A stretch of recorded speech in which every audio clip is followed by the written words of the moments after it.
Hola, muy buenos días. Un saludo muy especial a todas aquellas personas que se conectan por la señal del Tren 10. De verdad que me siento muy contento. Le doy gracias primeramente a Dios Todopoderoso por permitirnos estar acá compartiendo esta hora con ustedes y con todas aquellas personas que nos vean en diferido. Realmente pues estamos en un tiempo crucial en la historia de la humanidad en medio pues de una pandemia y para eso vamos a tener un tema bien interesante como lo es crisis familiar en tiempo de pandemia. Y para ahondar en ese tema, tenemos como invitada a la psicóloga Delfina Alcocer Peña. Señora Delfina, muy buenos días, bienvenida. Buenos días, Tomás y Pablo, que nos apoya en la parte técnica y a toda la audiencia. Muy buenos días. De verdad que muchísimas gracias por aceptar la invitación. Bueno, gracias a ti también por invitarnos con un importante tema a tratar. Sí. Me gustaría, Delfina, que usted hiciera, pues, digamos, una introducción. ¿Quién es Delfina Alcocer Peña, por favor? Bueno, listo. Pues bueno, una mujer casada con 3 hijas, y profesional en psicología, y actualmente pues en la ciudad pues tengo un reconocimiento por mi liderazgo social y que es dado porque he venido liderando todo el tema, la defensa de los derechos de la mujer y la protección de la familia a través de casa refugio para aquellas familias que quedan desamparadas o en momentos de crisis. Hemos estado aquí más de 7 años construyendo esa labor para la ciudad y el país. Realmente también hemos prestado este servicio. Entonces, por eso me he caracterizado y por eso tengo algún reconocimiento en la ciudad. Qué bien, de verdad que reitero nuevamente mi agradecimiento por haber aceptado pues la invitación. Usted habla, Delfina, del ámbito social, qué importante es la empatía. Hoy en día pues pareciera que este sentir, ¿no? De ayudar a los demás, perdón, de ayudar a los demás de una u otra manera como que ha mermado. ¿Cómo siente usted la parte social en Barranca Bermeja desde todos los ámbitos? Bueno, yo he venido reiterando en muchos de mis escritos y en mis reflexiones personales, entre amigos y familias también, de que definitivamente vivimos en una sociedad que ha fracasado en todo aquello de lo que uno cree debería representar el ser humano: amor, solidaridad, respeto, ¿verdad? Pero definitivamente hay acciones, actos en la sociedad que le deja ver a uno, concluir a uno de que definitivamente hay unos síntomas de fracaso fuertes en la sociedad. Entonces, en ese sentir, pues existen, digamos así, mucha polarización en los conceptos, existe muchas ideologías y en todo ese concepto de la libertad que tenemos para hacer de pronto el libre desarrollo de la personalidad y todas esas cosas, hemos ido perdiendo verdaderos valores en la sociedad. Entonces eso pone en riesgo inclusive la convivencia en general y quedamos casi que todos expuestos. Y hablo en general, no hablo solamente para Barranca Bermeja, sino de lo que uno ve a diario a través de las noticias y las redes sociales. Delfina, usted me casa refugio, de una u otra manera, pues es un tema muy sensible. De hecho, nosotros en violencia intrafamiliar, como usted muy bien sabe, pues atendemos muchísimos casos que tienen que ver con violencia intrafamiliar y de una u otra manera, para aquellas personas que no conocen pues su iniciativa social, ¿qué podemos decirle de forma tal de que puedan sentir ese apoyo de parte de la fundación que usted lidera, doctora? Perdón, Tomás, no te escuché la pregunta exactamente al final.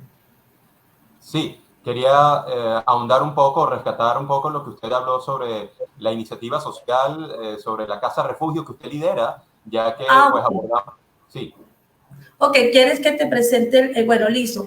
La Casa Refugio es un beneficio que reciben aquellas mujeres que buscan la vía del Estado para protegerse, ¿verdad? Entonces, aquellas mujeres que van a las comisarías de familia y manifiestan querer salir del escenario de violencia donde ellas están siendo violentadas o sus hijos. Entonces, el Estado colombiano tiene una ley, que es la ley 1257, donde las protegen de diferentes formas, ¿verdad?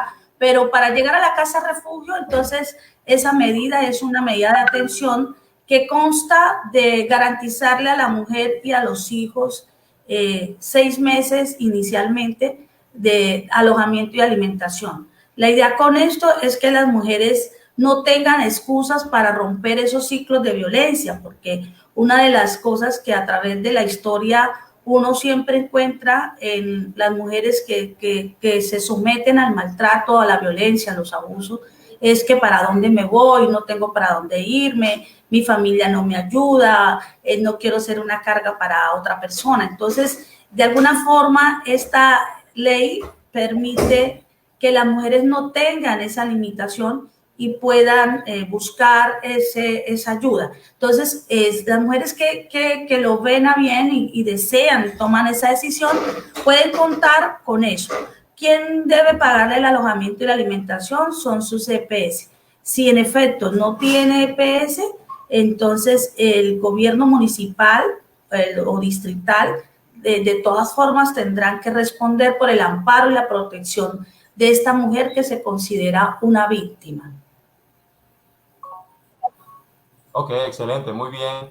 Pues esta iniciativa que tiene pues la doctora Delfina Alcocer Peña, y esperemos que muchísimas personas en distintos ámbitos de lo que es el tema social puedan realmente ayudar cada vez a más personas. Usted habló acerca de ciclos de violencia y precisamente quisiera enlazar esa frase, ciclos de violencia, con el tema de hoy, crisis familiar en el tiempo de pandemia. ¿A qué cree usted que se debe esa crisis familiar en donde supuestamente en este marco pues, de pandemia que debería más bien estar la familia feliz, porque están unidos, porque están todos en casa, compartiendo? De hecho, siempre hemos escuchado que las familias adolecen de tener tiempo en familia, pues valga la redundancia, y vemos que más bien se ha disparado pues lo que es el tema de violencia intrafamiliar. Bueno, yo debo iniciar diciéndote que mi pensamiento personal frente a eso es que estamos mal formados frente al concepto de familia y mal formados frente a la función del natural y digamos así, y de la familia. Para empezar, todo parece que se queda en literatura y no se le enseña al niño el significado real y la función que tiene el contexto de familia para un individuo y para la sociedad. Y cuando digo que todo queda literal es porque en la Constitución Política de Colombia, en el artículo 42, leemos que el Estado tiene que garantizar la familia porque se considera que ella es el núcleo fundamental de la sociedad. Entonces, por ejemplo, en nuestro programa de prevención y promoción de la familia, prevención de la violencia y promoción de la familia, enfatizamos mucho en el rescate de la funcionalidad de la familia para el individuo, o sea, para el ser persona, como para la sociedad. En ese sentido, entonces, nosotros, las familias, tenemos una responsabilidad que lo que pase afuera en las calles es también responsabilidad nuestra, porque somos nosotros los que debemos al interior de los hogares, de las casas, entregar unas herramientas psicológicas, emocionales y una formación al ser para que esa persona pues sea una persona honorable, respetable y de buen comportamiento en las calles. Entonces, parece mentira, pero nos hemos enredado con muchas ideologías, nos hemos enredado con mucho libertinaje en los conceptos y hemos perdido como sociedad y en el sistema educativo como la visión de formar al niño, formar a las personas para que construyan familias funcionales. Entonces te incluyo ahí ese término, para que se incluyan familias funcionales. Hoy por hoy, yo puedo decírtelo con certeza de que estamos con, creería yo, que más del 60% de las familias constituidas son familias disfuncionales, ¿sí? Y lo digo porque recibo a diario esa problemática en mi programa, en lo que yo dirijo, y cada vez uno ve que lo que está fallando es una buena formación del ser humano frente a conservar el ser familia, ¿verdad? Entonces, en este contexto de pandemia, el hecho de que las personas hayan tenido que permanecer más tiempo juntas, pero uno a otro no se valoran, unos a otros no saben qué significan. Entonces aparece el maltrato, aparece el egoísmo, aparecen muchas cosas que han estado allí sin restaurarse, que han estado ahí sin sanarse. Entonces se quedaron expuestas unos a otros en el mismo contexto de familia y empiezan los conflictos, ¿sí? Aparte de eso, no hemos sido formados para resolver esos temas de familia de manera sana. Entonces, uno no espera realmente que en una familia todos los días las cosas sean pacíficas, pero lo que es virtud es que si se presenta un conflicto se pueda tener las herramientas para resolverlo. Entonces yo siempre insisto que en el sistema educativo lo más importante debería formar personas, ¿sí? Pero nos convertimos como en un recipiente para recibir fórmulas matemáticas, para recibir otro tipo de conceptos y la educación ha dejado de un lado la formación de la persona como ser humano, que sí, que tenga cosas que valore por encima de cualquier otra cosa. Y hoy por hoy, por ejemplo, yo que tuve un primer matrimonio, una primera convivencia con una pareja, y la cual aprendí, ¿sí? Puedo decirte que definitivamente, y ahora tengo una convivencia, un nuevo hogar con otra persona, una gran diferencia y podría decirte que la familia lo es todo para el ser humano. La familia debe ser ese remanso de paz, el lugar donde uno quiere estar. Es sorprendente a veces ver adolescentes, niños, esposos, esposas que no quieren llegar a casa porque es un campo de batalla, porque allá es donde peor le va o donde peor está. Entonces debería ser lo contrario, el hogar debe ser el espacio donde uno quiere volver pronto, el hogar debe ser el espacio donde uno quiere permanecer, ¿sí?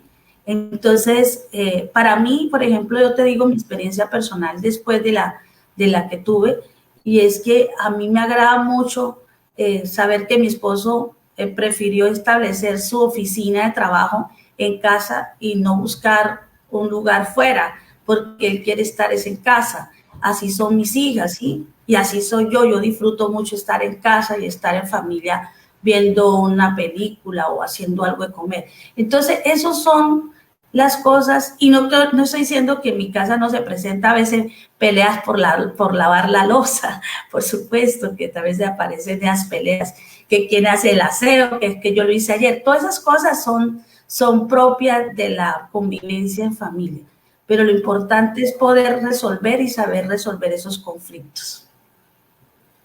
Ahora bien, doctora, de una u otra manera, el tema de políticas públicas en lo que respecta precisamente a la formación de familia es algo que considera que toma un papel muy importante. Vuelvo y repito, es el tema de políticas públicas. ¿Qué opina usted al respecto? ¿Qué hay que hacer, no de forma, sino de fondo, para que realmente el Estado pueda colocar un granito de arena para la formación de la familia y para que no hayan tantas familias disfuncionales?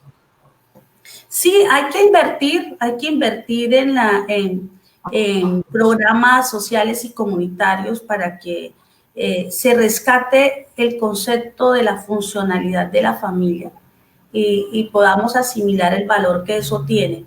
Yo pienso que por ahí es donde empieza la verdadera paz de una sociedad. Y por otro lado, hay que reestructurar el sistema educativo e incluirlo como una cátedra esencial, fundamental, desde la primera infancia. Desde la primera infancia. Mira, nosotros, voy y te digo, lo digo con propiedad porque nosotros en la Casa Refugio no solo recibimos a la mujer para darle un techo y una alimentación, sino que hemos venido haciendo unas intervenciones con nuestros propios marcos teóricos. Y los niños en Veraca, por ejemplo, el programa se llama Veraca Infancia Feliz. Ahí con ellos trabajamos toda esa restauración del concepto de familia, porque inclusive desde muy chico ellos, como han estado en esos ambientes de violencia, de maltrato, pues vienen ya con una percepción del trato del hombre hacia la mujer y de lo que es una familia. Entonces nosotros entramos a intervenir por lo menos en la primera infancia de una vez esa restauración. Y es sorprendente que niños de 3 años y 4 años estén deformados en esa idea, ¿sí? Ya tengan esa deformación. Entonces por eso el esfuerzo que tiene que hacer el Estado, diría yo, desde su liderazgo de políticas públicas para mejorar esta situación de violencia intrafamiliar y de las familias disfuncionales, es eso, invertir en la educación y desde la educación muy temprana sobre este concepto en particular. Hay un común denominador en muchas mujeres, en muchas amas de casa, en muchas madres, y es que ellas creen que los procesos que tienen que educar, ¿qué podemos decirle a las madres que nos ven en este momento en vivo o quienes nos vean en diferido por las redes con respecto a este tema? Pareciera que ellas mandan sus hijos al colegio para que ellos hagan todo y se lo traigan como nuevecitos. ¿Qué opina usted? Bueno, precisamente opino que es parte de esa falta de formación que todos tenemos, ¿sí? Es eso, ¿no? Que desconocemos o no logramos darle sentido a la responsabilidad que tenemos cada una de las partes. Entonces, yo te digo, y voy a ponerte el ejemplo que más conozco, que es el mío. Ese es el ejemplo que más conozco y del que más puedo hablar. Entonces, yo podría, a los ojos de muchas personas, parecer irresponsable, porque, toma, yo no soy de la mamá que se sienta a hacer tareas con la niña, a eso no, pero yo ocupo mi tiempo más en enseñarle esas cosas de valores, de explicarle otro tipo de cosas, en eso me dedico. Bueno, el papá sí hace más esa labor de ayudarle a hacer las tareas a ella, ¿sí? Pero pienso que si en la sociedad cada uno pudiéramos asumir los roles y las responsabilidades de manera correcta, todo sería diferente, ¿verdad? Entonces, ¿qué pienso frente a las mamás que de pronto no hacen esa labor? Es precisamente porque esa puede ser la idea que tiene en algunos casos. En otros casos, definitivamente, Tomás, hay mucho madre cabeza de hogar. Y esas madres cabezas de hogar les toca salir en ocasiones muy temprano de la casa, levantarse desde las 3 de la mañana, preparar desayuno, mandar al hijo y después irse para un trabajo. Y en muchos casos regresan a las 7, 8, 9 de la noche a la casa y solo ven al hijo durmiendo, ¿sí? Y el hijo escasamente las verá un día a la semana. Entonces, todo es muy complejo porque nada puede ser generalizado en esos términos, ¿sí? Entonces, en algunos casos, la supervivencia le gana a la responsabilidad de ser mamá. Entonces, eso pienso, eso pienso. Precisamente, Delfine, pues podemos hablar de que muchísimas mujeres cabeza de hogar, y lo digo con mucho respeto, tiene que ver mucho pues con los fracasos en las relaciones de pareja y pareciera que cuando iniciamos una relación o un proyecto de vida al lado de una persona, bueno, precisamente no es un proyecto de vida, sino que son relaciones signadas por las carencias afectivas, por las necesidades económicas.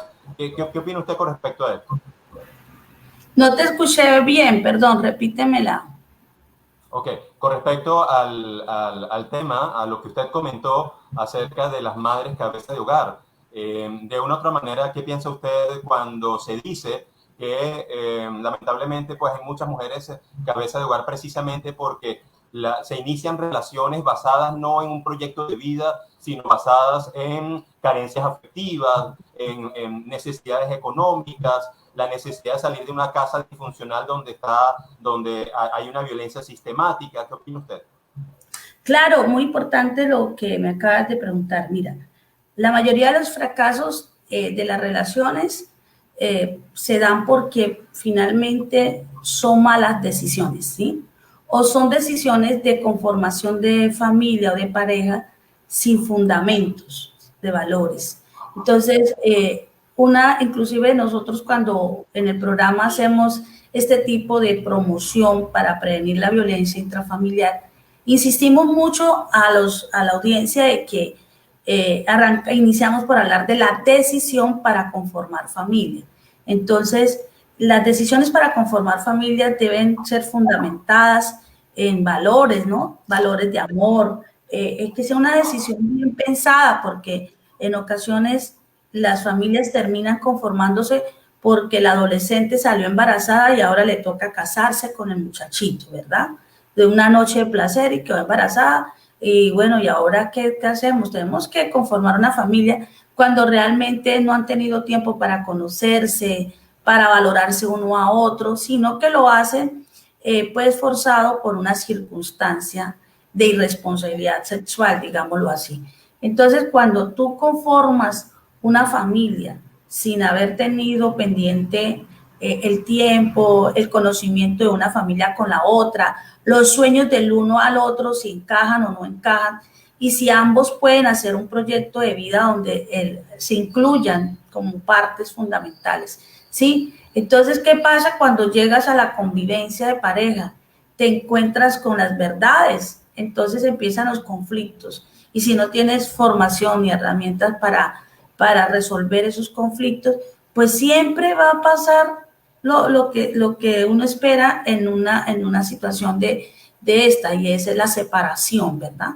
Y ahí vamos teniendo, y como socialmente, pues los hijos, dice la gente que los hijos son de la mamá. Entonces, en la mayoría de los casos, son las madres las que se quedan con sus hijos, y tenemos una sociedad machista que inclusive el hombre, si le da la gana, responde, y si no, no.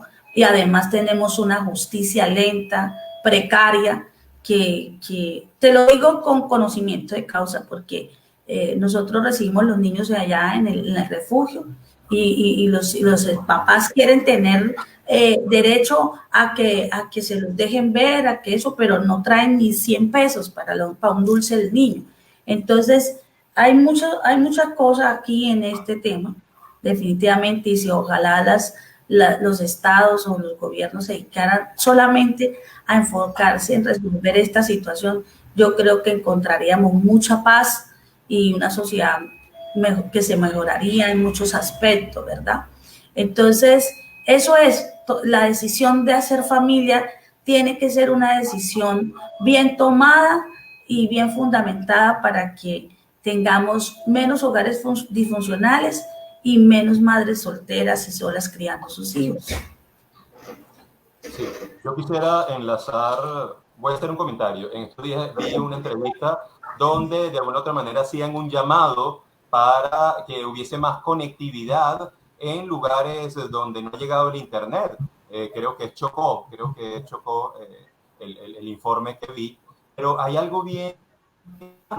Todos sabemos que el internet es algo positivo, pero también es importante destacar que a través del internet se han suicidado muchas personas con los famosos retos, y también el internet sirve pues para entrar en el mundo de la pornografía. ¿Y cómo hacemos entonces para que los padres se capaciten en lo que respecta al manejo de la tecnología? Porque resulta que cuando hablamos de padres, de madres solteras, muchas de esas madres son adolescentes, y vemos adolescentes criando niños o niños criando niños, y de una u otra manera yo lo conecto mucho con el consumo tan tenaz que ahorita de pornografía por el internet.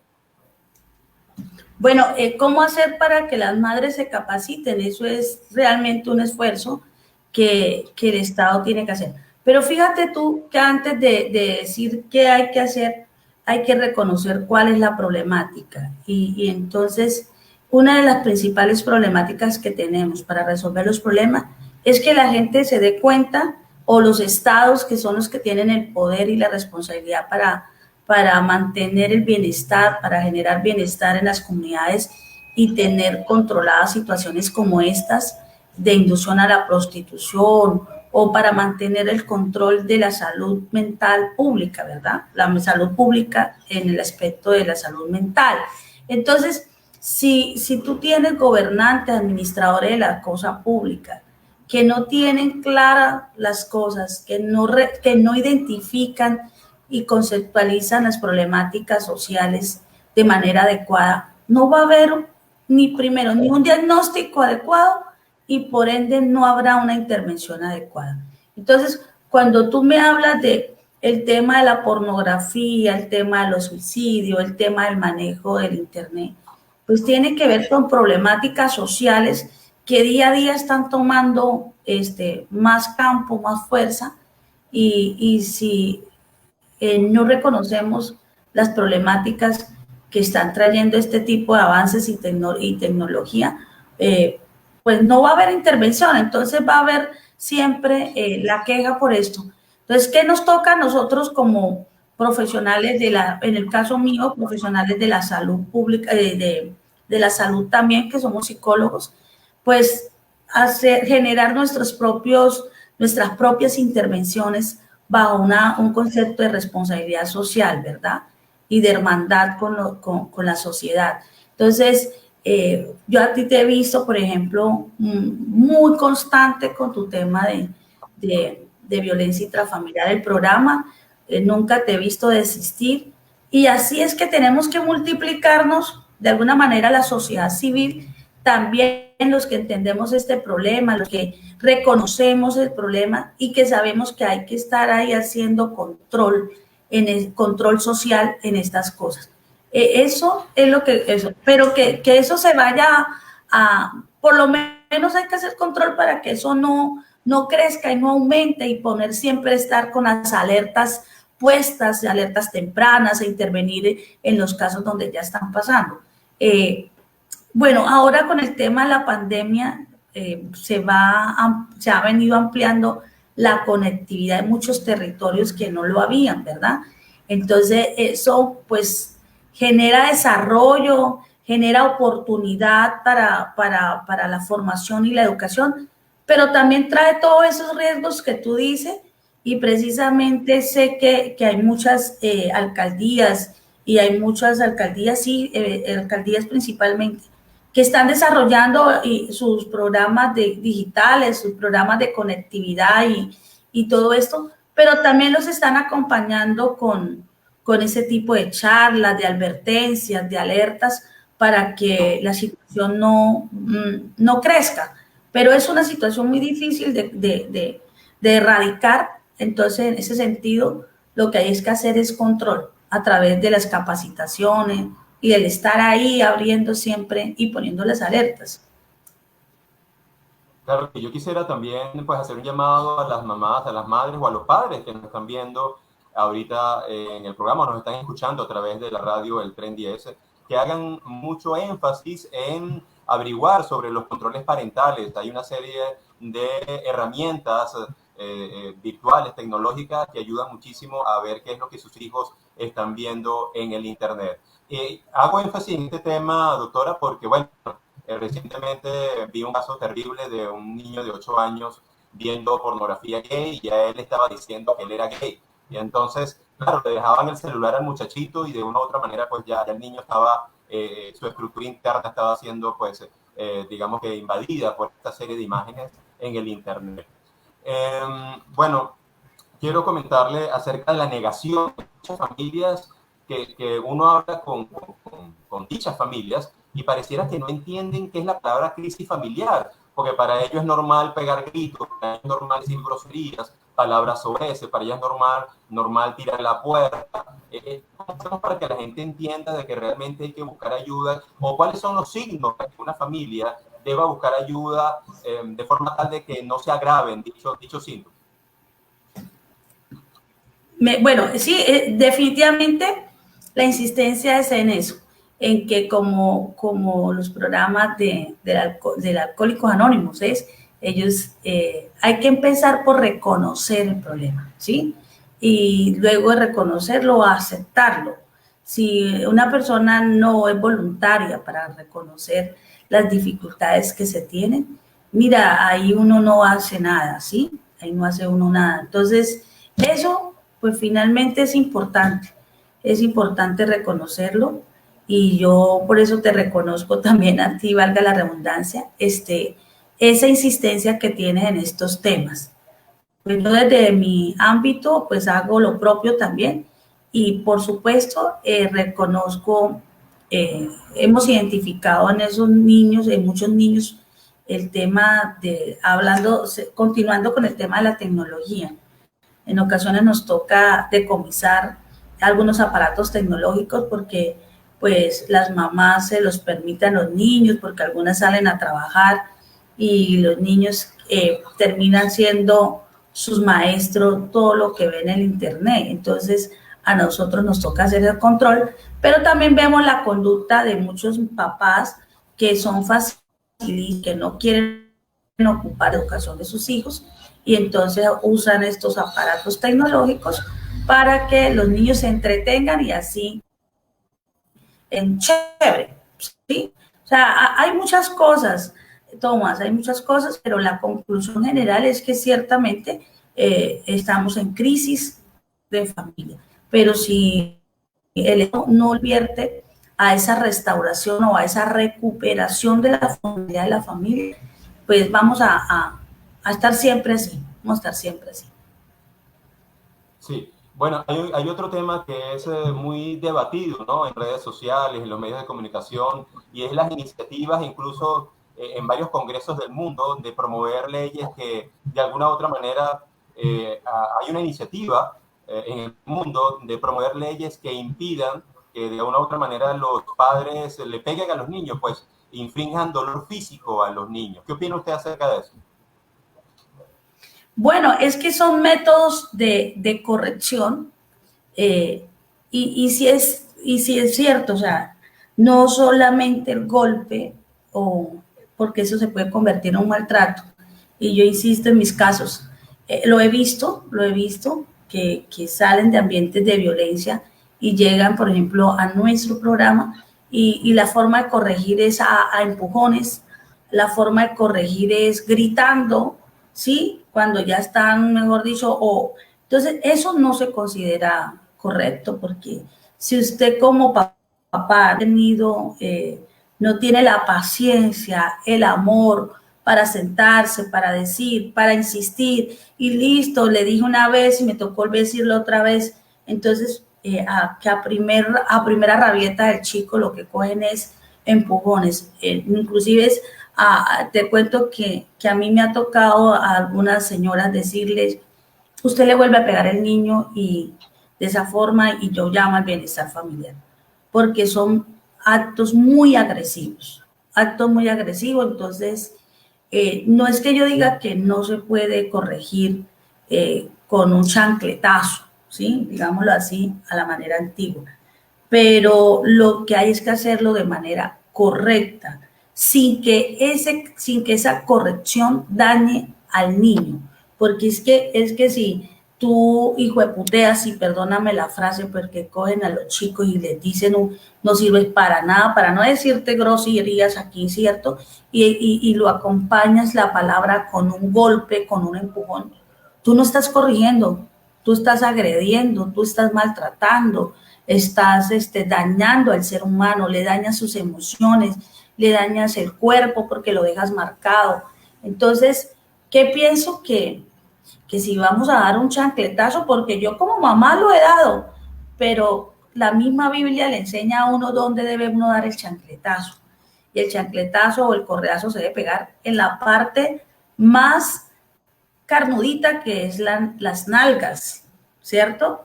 Porque ahí no hay hueso que usted pueda quebrar, pero no tiren golpes para otro lado, y inclusive hay que dar el correazo o el chancletazo en las nalgas, y antes de darlo hay que decir por qué usted le está dando ese chancletazo, ¿sí? ¿Y para qué se lo está dando?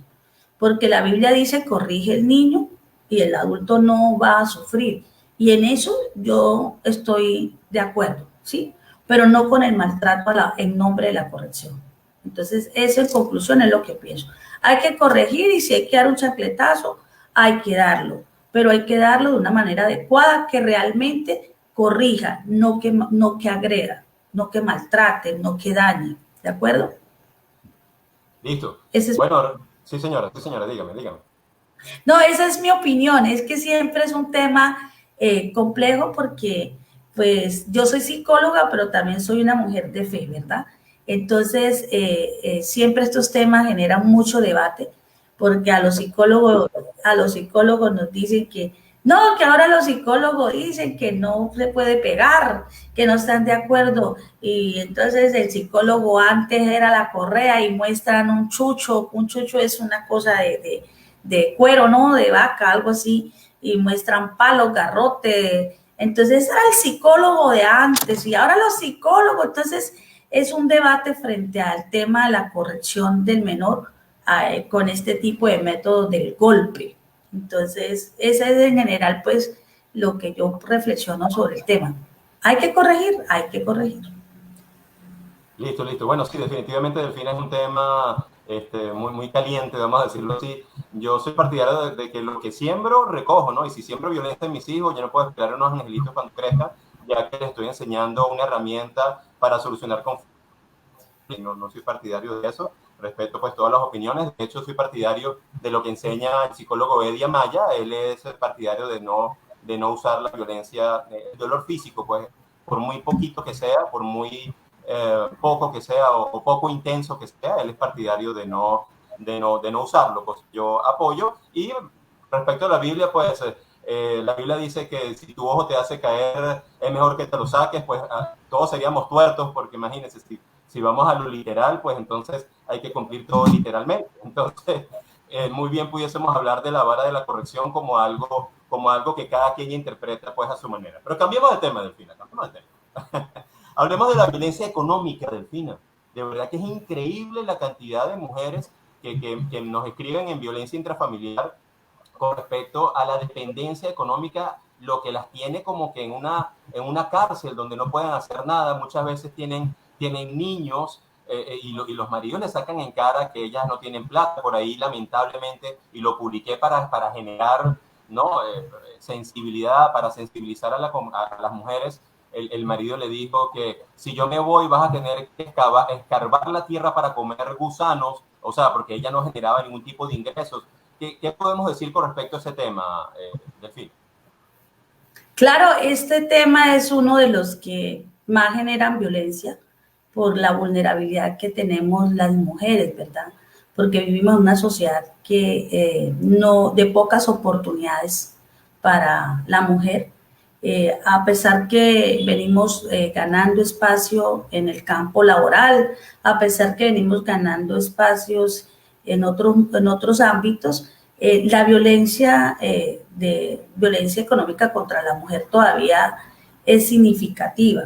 Entonces, además, este tipo de pensamiento dominante del hombre, es dominante en el hombre porque sabe que es una manera, que el miedo es un arma poderosa con el que tú puedes dominar la mente y las emociones de un ser humano, y llámese mujer o hombre, pero en el caso de las mujeres que tenemos más vulnerabilidad, pues ejerce más presión y más poder. Entonces, que una mujer que tenga niños menores, que sea toda temerosa y le digas, mira, no te voy a dar, si sales o haces estas cosas por tu cuenta, yo no te voy a dar para la comida o no voy a pagar el arriendo, o en los casos, por ejemplo, que se han separado y el tipo le dice, si quiere que le dé plata para los niños, entonces se tiene que acostar conmigo o hacer tal cosa.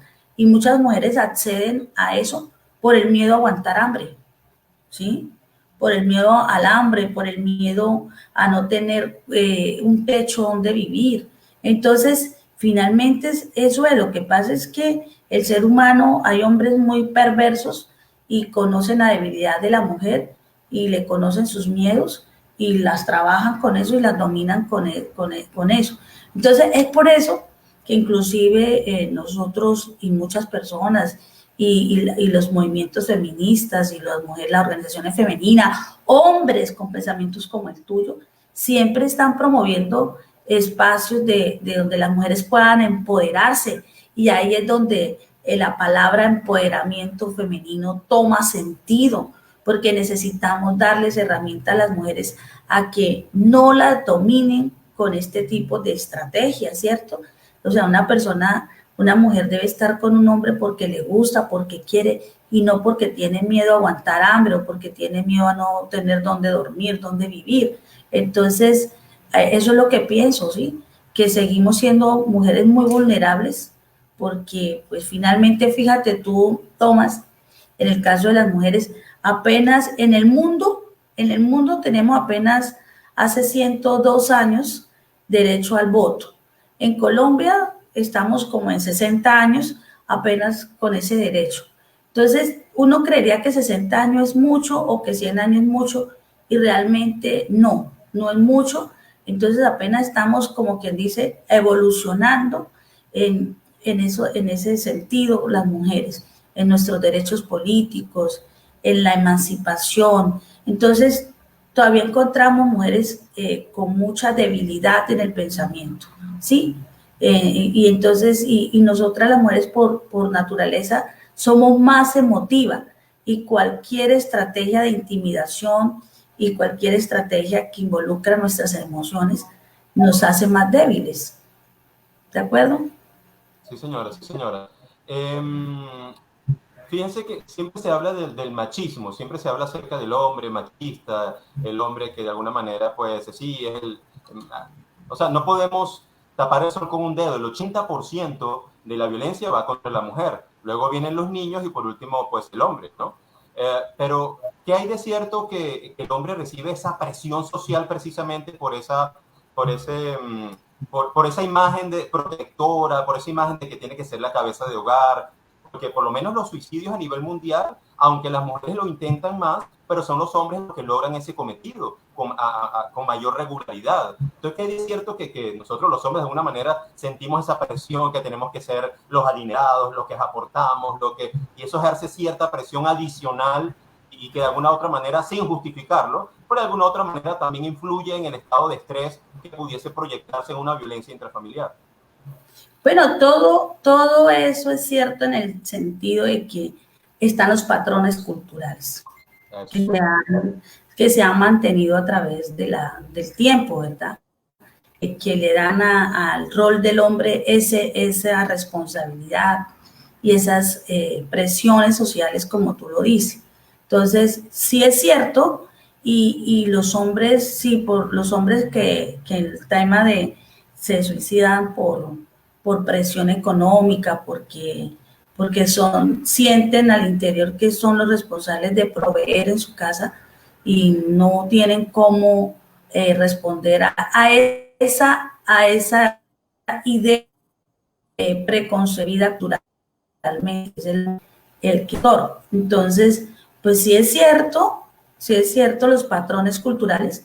Por eso te digo, a pesar que nosotras las mujeres hemos venido ganando unos espacios en ámbitos laborales y en el ámbito político, eh, todavía existe mucho encadenamiento, digamos así, o ataduras ligadas a esos patrones culturales de miles de años. Entonces, es un trabajo que tenemos que seguir haciendo para que algún momento de la historia de la humanidad que viene no exista tantas categorías, tantas diferencias, tanta desigualdad.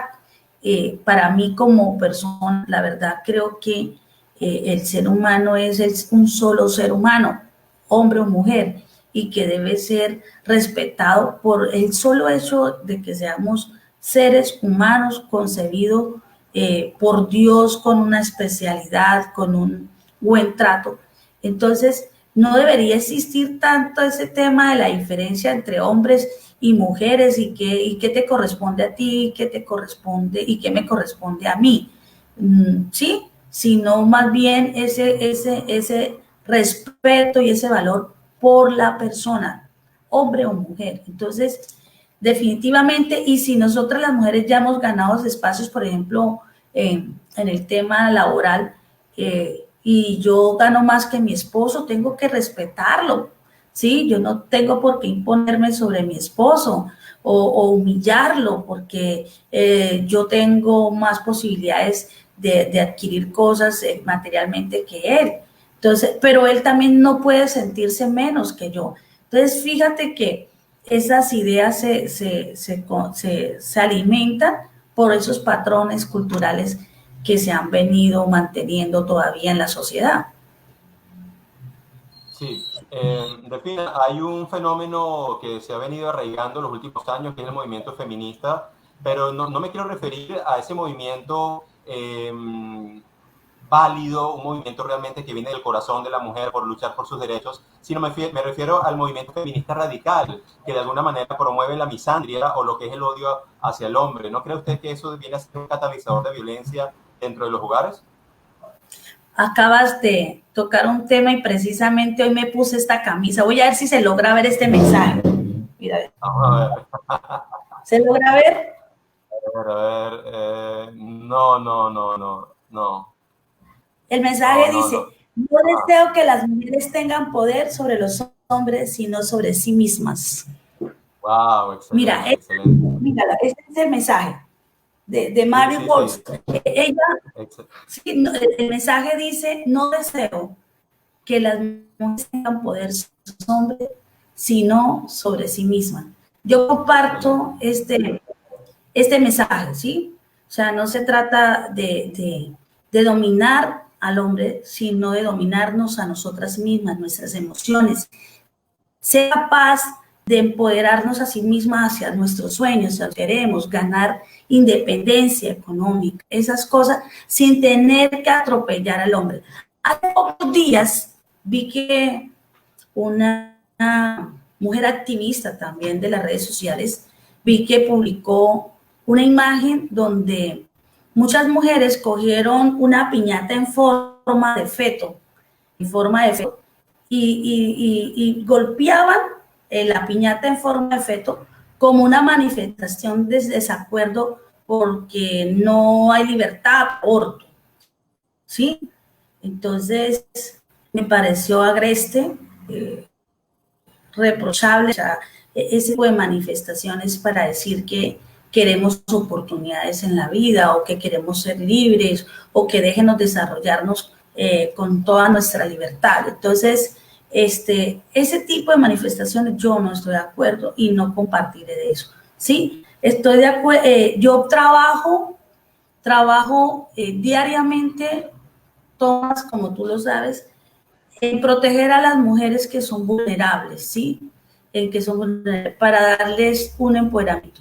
Pero las mujeres que inclusive si llegan a estar viendo que han estado bajo vela, saben que nunca las mando a enfrentarse a sus esposos de manera violenta, simplemente siempre creo que hay que tener, que la sociedad se tiene que reconciliar sin que eso signifique dejarse, someterse, ¿cierto?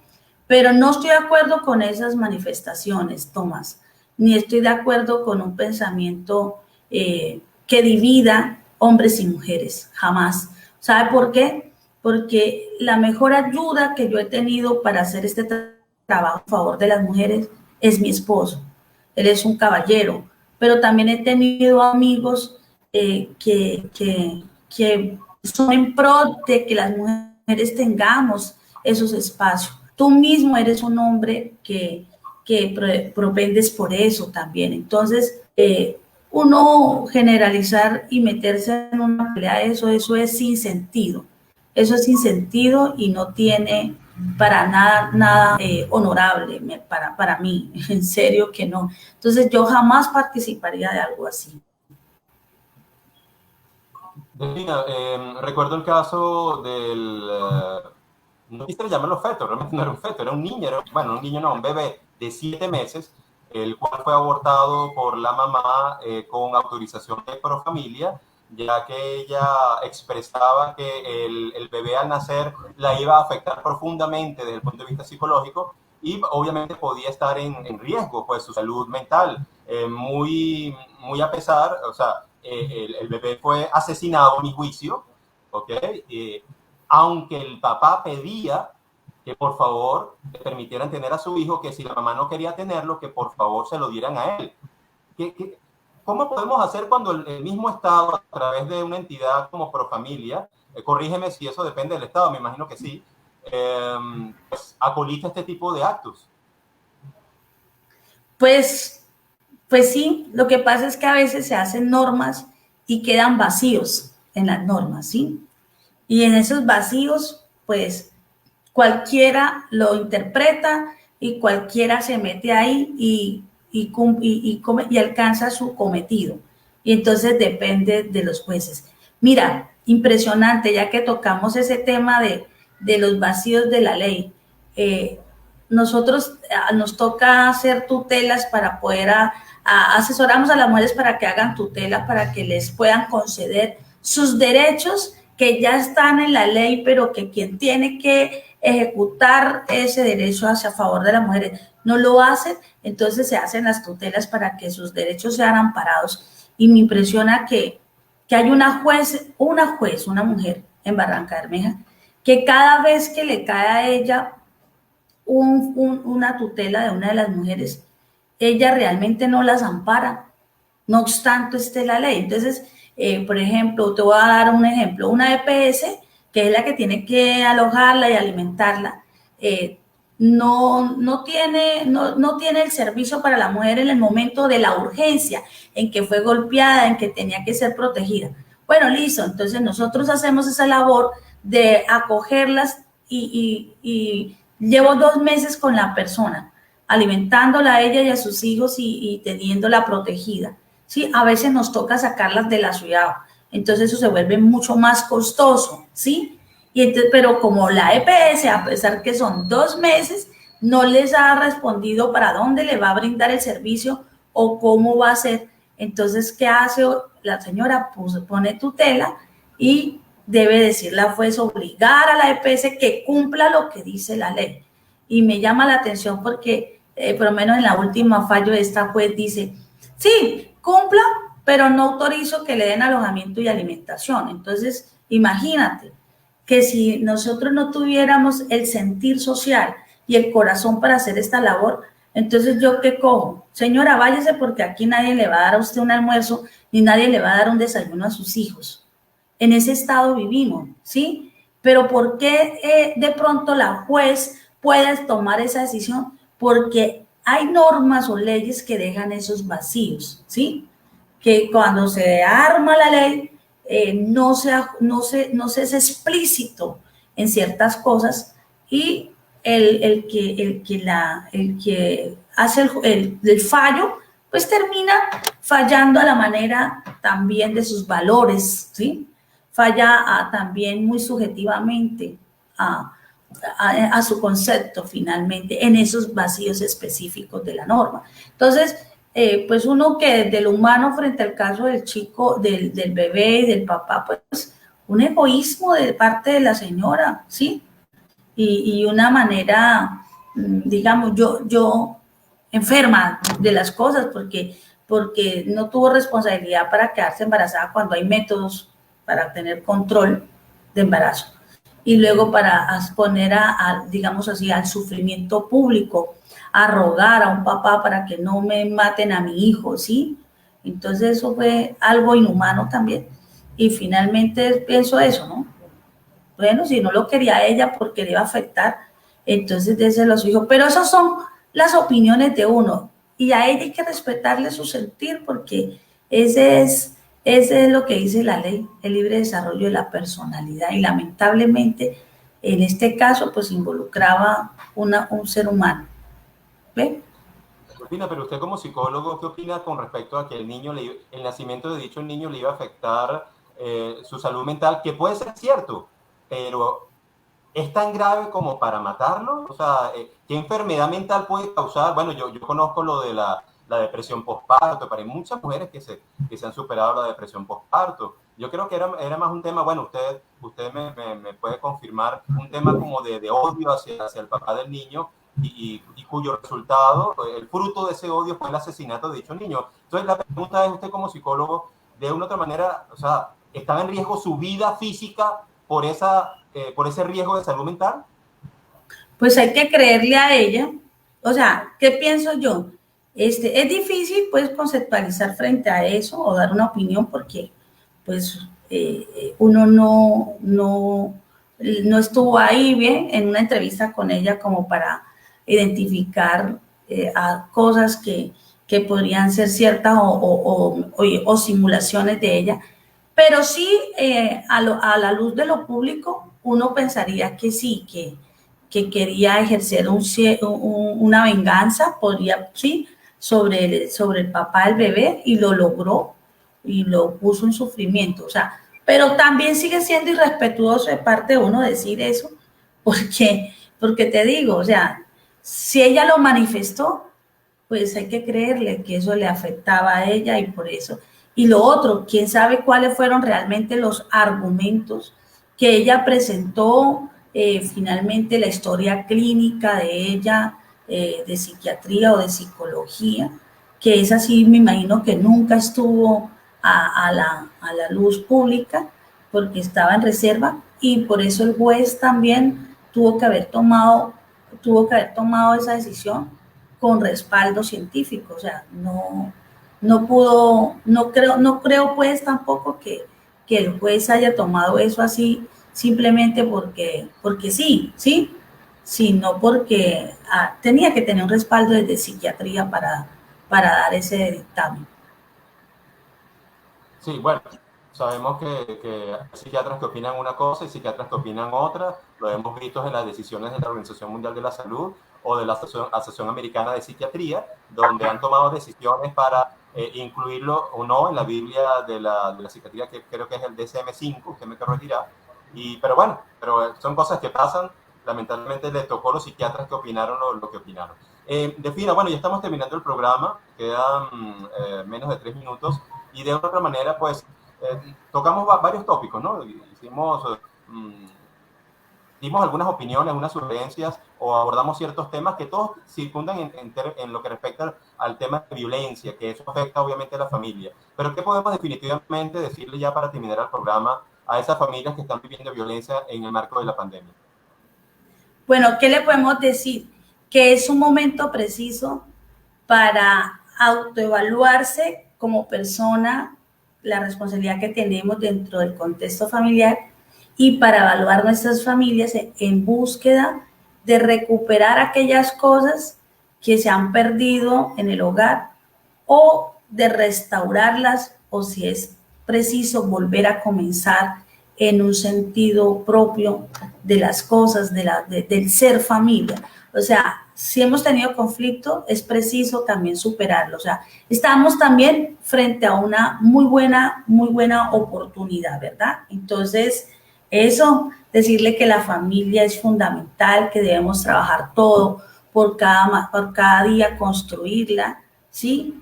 Y superar todos los conflictos de la lavada de la loza, que no, esas bobadas que a veces nos enfrentan son simplemente eso, oportunidades para recuperarnos, para vivir el ser familia.